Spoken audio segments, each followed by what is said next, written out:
Salam matematik cuy, semangkuy. Mari kita belajar matematika dengan santuy. Asik. Oke, di video sebelum ini udah ngebahas tentang aturan penjumlahan. Nah, biar paham, cek dulu deh di video pojok kanan atas. Biar paham sampai sini. Oke, sekarang kita langsung aja ke aturan perkalian. Nah, aturan perkalian ini biasanya kebalikan dari aturan penjumlahan. Kalau penjumlahan tadi, kejadiannya nggak bisa secara bersamaan kita lakukan gitu ya. Karena kita bukan Naruto yang punya 1000 bayangan bisa membelah sampai 1000, enggak. Jadi untuk aturan perkalian ini adalah mengalihkan banyaknya kemungkinan cara. Mengalihkan banyaknya kemungkinan cara setiap kejadian yang terjadi secara bersamaan. Maksudnya gimana? Contohnya gini, kalau kita mau pakai motor, pasti kita butuh helm kan? Nah, nggak mungkin kita cuma pakai helm aja, terus nggak ada motornya, gitu ya. Pasti kita perlu helm, kalau kita pakai helm, pasti kita pakai motor, gitu ya. Jadi, kejadiannya itu secara bersamaan. Jadi, ada helm, ya ada motor. Semisal kalau kalian mau pilih baju untuk ke acara pesta misalkan, pasti nggak mungkin kalian cuma pakai kaos doang kan? Kalian butuh celana gitu. Jadi memilih nih, oh pengen pakai bajunya yang A, celananya yang B gitu ya. Jadi secara bersamaan gitu ya. Itu salah satu contoh kasus perkalian. Nah, rumusnya ini agak panjang sih. Jadi intinya adalah kita mengalihkan setiap kejadian yang berbeda gitu ya. Kayak kejadiannya kalau misalkan mau pakai helm NMAX misalkan ya, berarti bisa juga pakai motornya Mio kayak gitu. Jadi dilakukan secara bersamaan. Kalau kita mau pakai kaos warna biru, celananya jeans, atau mau pakai pink, celananya jeans, kayak gitu-gitu ya. Mungkin biar nanti kalian gak bingung, kita ke contoh soal ya. Nah, biasanya kalau tadi penjumlahan, itu menggunakan kata hubung atau. Nah, kalau bersamaan pasti kita dan. Kenapa? Karena kita tidak memilih, tapi kita menjodohkan atau mencocokkan gitu ya. Menjadikan suatu hal secara bersamaan, itu maksudnya. Nah, contohnya begini, kejadiannya adalah masih berpergian ya. Jadi, kalau tadi kita milih jenis kendaraannya, kalau di contoh seperti ini kita milih jalannya, gitu ya. Nah, sebentar, oke. Seseorang ingin berpergian dari kota A menuju kota C melalui kota B, katanya. Kalau kita lewat dari kota A ke kota B, ada 3 jalan. Namanya jalan, misalkan jalan R, jalan S, sama jalan T.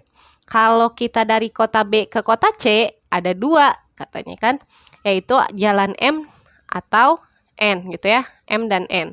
Ada berapa cara agar orang tersebut dari kota A bisa sampai ke kota C? Nah, sebelumnya kalian jangan bingung, gambar dulu gitu ya, namanya matematika kita harus PDKT dulu gitu ya. Kita PDKT dulu gambarin jalannya. Nah, semisal begini. Sebentar, saya pakai pen. Oke. Ini ada kota A. Kalau kita mau ke kota B, gitu kan? Tadi ya di soal ada 3 jalan, sebut saja jalan R, jalan S, dan jalan T gitu ya. Terus dari B menuju kota C kita bisa make 2 jalan gitu ya. Yaitu ada M dan N. Nah, gambar aja dulu seperti ini. Oke. Terus ya, setelah kita gambar sebenarnya ada 2 cara. Jadi saya pengen kenalan dulu ya, kenalin kalian. Ada 2 cara. Yang pertama cara yang paling ribet gitu ya. Cara ribet. Cara ribetnya apa? Dari kejadian ini gitu ya, kita menjodohkan atau mencabangkan gitu ya. Jadi misalkan dari A, dari R gitu ya. Kalau kita lewat jalan R, pas di B nih, kita kan bisa milih antara M atau N gitu ya. Makanya kita bikin cabang seperti ini. Dari A, kalau kita milih R, ke B, otomatis kalau kita di B, kita bisa milih 2 jalan. Kayak gini kan, M atau N. Sama, kalau ke S, kita milih S. Dari B, kita cuma bisa milih 2 jalan, M dan N. Dan seterusnya gitu ya. Dicabangin gitu. Nah, dari gambar di atas, ada rute perjalanan A ke kota C melalui B, dilakukan 6 cara. 6 cara gimana?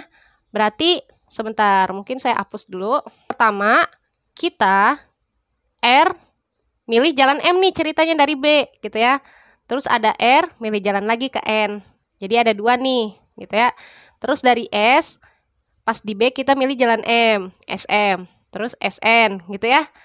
T, TM, TN. Ternyata ada 6 cara, gitu ya. 1, 2, 3, 4, 5, 6. Oh, ternyata ada 6 cara. Nah, ini cara ribet. Kenapa saya sebut ribet? Karena kita harus mencabangkan dulu gitu loh. Kita mencari cabang supaya menuju ke C gitu. Yang berapa cara sih gitu. Nah, ini kan ribet banget ya, makan waktu gitu. Ya, jawabannya 6 nih. Nah, sekarang kita cara yang simple-simple aja gitu kan.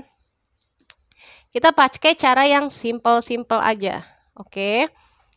Sebentar. Cara simple ya. Kan di sini ada 3 cara nih. Ya kan? Nah, pas kita milih dari 3 ini, kita bisa secara bersamaan milih kan? Ya kan? Nggak mungkin kita harus menunggu dulu, harus bersemedi dulu, baru milih jalan. Enggak kan? Kita bisa langsung, misal gini, kalau saya memilih jalan ke R, nah setelah saya sampai di kota B, saya kan bisa langsung milih jalan kan? Nggak harus nunggu bersemedi dulu gitu ya.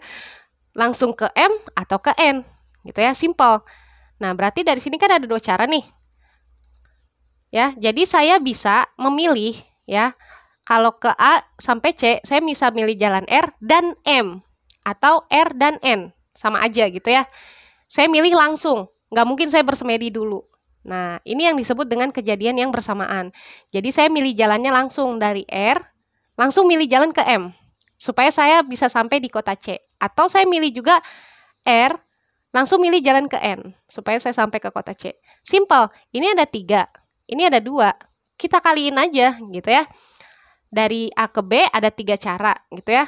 Saya bisa milih secara langsung, nggak harus bersemedi atau menunggu gitu ya. Karena menunggu itu capek.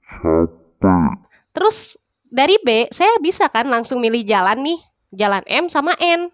Terserah saya gitu. Saya langsung aja pilih jalan M, sama aja kok. Kayak saya milih jalan langsung ke N gitu. Jadi 2 cara. Nah, jadi jalan dari kota A ke kota C adalah sebanyak 6 cara. Bener nggak? Bener kan dari tadi yang cara yang ribet? Ada 6 cara. Kalau dijabarin seperti ini. Kalau cara simpel tadi, kita main logika gitu ya. Jadi begini gitu ya. Oke. Seperti itu untuk aturan perkalian. Kasus ini bukan cuma tentang jalan ya, bukan jalan aja, tapi biasanya tadi saya singgung pertama memilih pakaian, gitu ya. Memilih pakaian, terus juga memilih benda, gitu ya, atau apapun ya. Memilih benda secara bersamaan, nggak bisa kita salah satu pilih gitu ya, secara bersamaan langsung. Nah, kayak gini.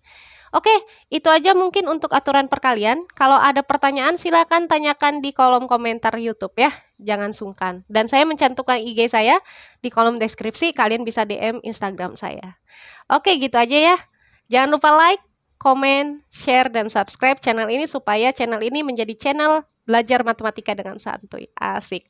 Salam matematik cuy, semangkuy. Selalu belajar matematika dengan santuy. Ada video selanjutnya ya. Langsung ditonton.